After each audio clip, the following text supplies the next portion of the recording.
It's Fuck Yeah Friday. Fuck yeah! Get ready for some wins.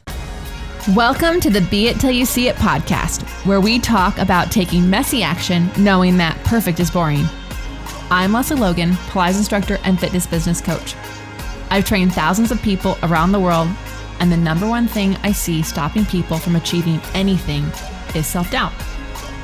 My friends, action brings clarity, and it's the antidote to fear. Each week, my guests will bring bold, executable, intrinsic, and targeted steps that you can use to put yourself first and be it till you see it. It's a practice, not a perfect. Let's get started. Welcome back to Be It Till You See It. Today is your Fuck Yeah Friday, your adult version of TGIF. You know, that weekly episode that you're like, this is going to drop and it's going to remind me that there are wins out there. And you know what is also like really important if you got to this episode and you're looking for a way to skip out of it because you're like, why don't you want to hear other people's wins? Yeah. What's going on? It's a big deal. Does that make you think that like other people are winning and you're not? We have to slap. Change that up. This is the where you go and you go boom, boom, boom. This is an opportunity to know that good still happens in the world. Yes. Yeah. Yes. And that lets you go, oh, also sometimes you go, oh, I had that win. Yeah, good. Maybe good is happening in my life, but I'm not seeing it. Yeah. So, okay, first up, the win that you sent into us is Adrienne McCaskey, and she is agency member. We probably just saw her in Pennsylvania, actually. Oh, yeah. So coming from I need a moment. So I'll just say, if you find yourself complaining in your life, this is me talking, not Adrienne. Find yourself complaining in your life, you need to finish your complaint and then find a win. So that's what's happening here. I'm struggling to think of specific wins as of late. So that said, I'm feeling good about how I've been able to be more present with my kids after school and in my off hours, thanks to more automation and use of my scheduling tool and trying to get clients to schedule and cancel themselves. That is awesome. Yeah. That's fucking amazing. That's fantastic. That's a huge win. Yeah, that's exactly why you want a scheduling tool. So good job. Yeah. Also, thanks to some tips from others in the agency group, I've been better about setting reminders and sticking to schedules for admin tasks like tax deadlines, cleaning, etc. So I don't fall behind or let these things sneak up on me. Every little bit of organization helps. Setting a reminder and then looking at it. I mean, I think you won, Adrienne. I think you won. This is like the game of life. You just won it. I love that. And I love that. No, I've never played that game. The game of life? I've never played The first time I played it, I gave me 6 children. I had to have kids under the van and I had a split level house, which on the card. What? Can you tell it traumatized me? What is this game? The game of life? I've never played it. Oh, we should just get it and play it at Thanksgiving. So you like spin and it tells you like a number and that helps you choose a job. And you pull a card and you can end up being a cop or a teacher or a surgeon, right? And then you go and other things like, okay, now choose your pay, right? And then you draw a random card and you get $10,000 a year. That could be your pay. But then it's like, oh, taxes are due. It's like Monopoly, but not.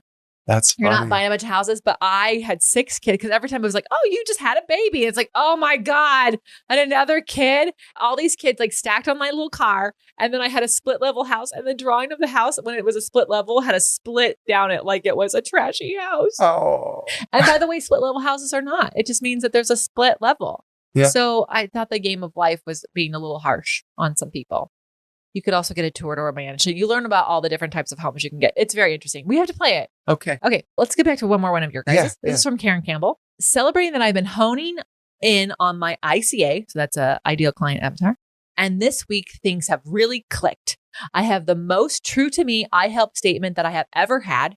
It's been a culmination of all the conversations, coaching calls, webinars inside of agency, as well as leaning into the use of AI for help with marketing messaging. Great. Thank you, LL, Brad, Kirsten. Kirsten has the AI course that Karen's leaning into. And Rachel Piper. And for the recent Monica Linda and Nadine Hanafi webinars. So grateful. Awesome. Good things are coming because I've gained the clarity needed to move the needle forward.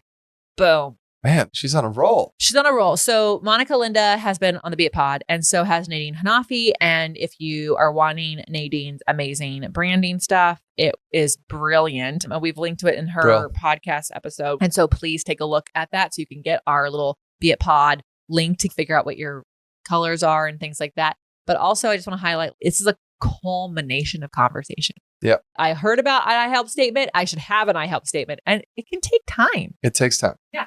I was just on a coaching call with another agency member, and I'm going to remain anonymous because I didn't tell her I was going to share this, but she said, for years, I've struggled with my I help statement, and the frustrations that I've had in the past couple weeks have suddenly made it really clear to me what my I help statement needs to be. Oh. Yeah. And because when we go through some bullshit, you suddenly know what you do and don't want, and who you do want to work with and you don't want to work with, and why. And so it can allow those things to become more clear, but maybe sometimes you just have to go through something first before that clarity comes to you. So it's a tough thing to demand instantaneously, even though you can be thinking about it. So Karen, I know it's really exciting. So I'm happy for you. This is fantastic. Great job. Yeah. Yeah. Okay. So I thought today would be a good time to reflect on things that you don't have to join in because I didn't tell you this before we hit record, but on things that I said I wanted to do this year and celebrate what I did do on that. So I'll start. And if you think of something that you wanted to do this year, and you can tell us how that's going. I'd have to look at my phone, but I have something in mind. So Okay. but I don't know if I did it or not. Okay. So I wanted to be more intentional about getting into the Las Vegas community and like having friends in Las Vegas, doing things with friends. And I will say we planned a few things, and I'm like, Las Vegans canceled. This is not a complaint, but also I got to hang out with another Las Vegan multiple times, and I tried out new restaurants with her. And so I'm going to call it a win.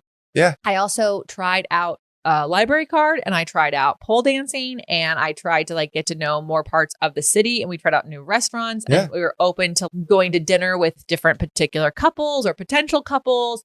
And so I feel like even with all the travel we had, I definitely took advantage of the Vegas time that I had. And it's really easy to go reflect on that, go, oh, I could have done more. Oh, I could have actually reached out to them a week before, or I could have done this. That's not how you do wins, everyone. So what I did do is more than I did a year ago, and more than the year before that. And I really am proud of that intentionality. And I'm excited for the year to come because I have more people in Las Vegas to spend time with. So that's really cool. Another thing that I also had wins throughout the year already about this is just like being more intentional with girlfriends and talking to them. And I got to see all of my girlfriends multiple times in the year and hang out with them in person.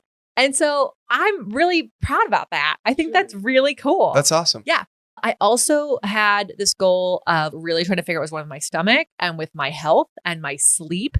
And with the help of Femgevity, I fucking got answers. And I really am loving how I'm feeling. Like I'm going into next year feeling better than I did last year, you know? So that's a huge win. And then I will say I wanted to have more time in my schedule, and it took us several months and some big battles, but I got a bunch of my time back. Yeah. And did I use that extra time to work on the things that I wanted to learn? No. But that's kind of okay. That's okay. Because the goal was to get the time. Push for years. Yeah. And so, taking a rest with that time is also incredibly helpful. I also was like, what is it like to get bored? Yeah. Let's try that. And I also got better ideas not filling that time. That's why the win doesn't have to be, I got time and then I used it somewhere else. I got some time back and I used it to play a video game and read a book and lay on my pimp mat and talk to some girlfriends and have time. Like the other day, I saw a friend's story. I never watch her stories, and I saw her story and she was going through something. And I was just like, hey, I'm free at 9 a.m. on Monday. Do you want to have a chat? I got on the phone with her. And because I had the time and I wasn't behind on projects, I can go, here's how I think I can solve your problem. And here's who you should call. Cool. And that's what I did. And it was a 15-minute call. And I was like, okay, bye. And so I just am really proud that I gave myself time that wasn't filled with other things so that I could be there for people or do things spontaneously. Yeah. Well, that's awesome. Those are great. I got a couple that come to mind. Okay. This year, I wanted to shift away from some of the managing of the company that I have been doing historically, because I am very passionate, but I'm also very hands-on and controlling. And so by relinquishing the projects to people who are incredibly capable and can do the job, it's been allowing me to focus on shifting into a different position in the company, which still is the CEO role, but more of a sales and marketing side of things. So I'm still, ultimately handling stuff, but I'm not micromanaging like I was. And that's been a really different way to work. And it's also allowed me to connect more with our clients who are coming in, and also effectively move the needle of the sales in a good way. So that's a big win. The word for the year for me was stability. Oh, yeah. And and Michael Unbroken has a word for his year. He does it on his birth. I can't pick a word. But anyways, 2024, my goal was stability. And what that meant is last year was really intense, topsy-turvy as far as launches and income and travel and all the things. And this year was just as busy, but it didn't feel as chaotic. And it was also more, we were able to high level with our company, we were able to shift when we were getting the income. And so it gave us better cash flow management, which any business owner out there understands what I mean. You know, it's great to make a bunch of money at the beginning of the year, but then if you make no money in the middle of the year, you're like, oh my God, do we still have enough? And so we were able to make some adjustments and shift things around as far as when we were doing what we were doing. And that has made my stress levels incredibly better this past year than it was a year ago. So I'm super proud of our team for that. I'm proud. I mean, it was a team effort to be able to do that. I'm also proud of us and also you. Here's the thing. You can ask the team to do all of these things and we can change things around so that it feels more stable. Then you also have to let go of the muscle that likes to stress and worry. Because that's a thing. Like that's a habit. Stress is a habit. Stressing about things you can't control, habit. That's true. Yeah. And the last thing, which I need my phone to be able to answer, is my goal was to get 7 hours of sleep this year a night. Oh, on average? On average. And I know I got 6 for sure. Can we just log in on your computer to Aura? I mean, I think you can. Can I? Yeah. Okay, here we go. Well, I got 6 hours on average. And you wanted 7. I wanted 7. 6 hours and 15. Here's what I think we should do, Brad. We'll get our 2024 reports at the end of this year while we're on tour. And then when we come back from tour and we do the FYFs for February, you and I will share any changes we want to make to our health as far as what we can track as far as sleep goes. Dig it. Okay, here we go. I think that this is the most applicable mantra that could exist for wrapping the 2024 FYFs up for the year. I am growing and going at my own pace. I am growing and going at my own pace. I am growing and going at my own pace. Guys, that could be your mantra for the whole fucking year. So you know what to do. All right, loves, we hope you really enjoy. I don't know. If you think that these suck, you can tell us. But here's the thing. I listened to this one podcast. I have been inspired. I said it on during one of the roundups, the rewinds. One of the reviews gave him 5 stars and then said this host is lacking and is not doing a great job. So don't say that. You can email that in. But give us 5 stars and then email the team like, hey, the FYF suck, or hey, I really wish you did X, Y, and Z. You're welcome to tell us. I'm not going to say we're make changes. This is who we are. But the goal, again, of the FYFs is to remind you that good things are happening. And even when you're feeling like you're in a shithole, like a lotus flower can grow from that. Yes, and so wins can come from the weirdest places. Until next time, be it till you see it. Happy New Year. Have an amazing one. Bye for now. That's all I got for this episode of the Be It Till You See It podcast.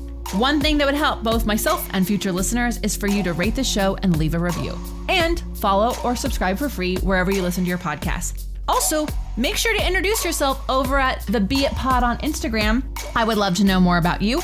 Share this episode with whoever you think needs to hear it. Help us and others be it till you see it. Have an awesome day. Be It Till You See It is a production of the Bloom Podcast Network. If you want to leave us a message or a question that we might read on another episode, you can text us at +1 310 905 5534 or send a DM on Instagram at BeItPod. It's written, filmed, and recorded by your host, Lesley Logan, and me, Brad Crowell. It is transcribed, produced, and edited by the epic team at Diseño.co. Our theme music is by Ali at Apex Production Music, and our branding by designer and artist Gianfranco Cioffi.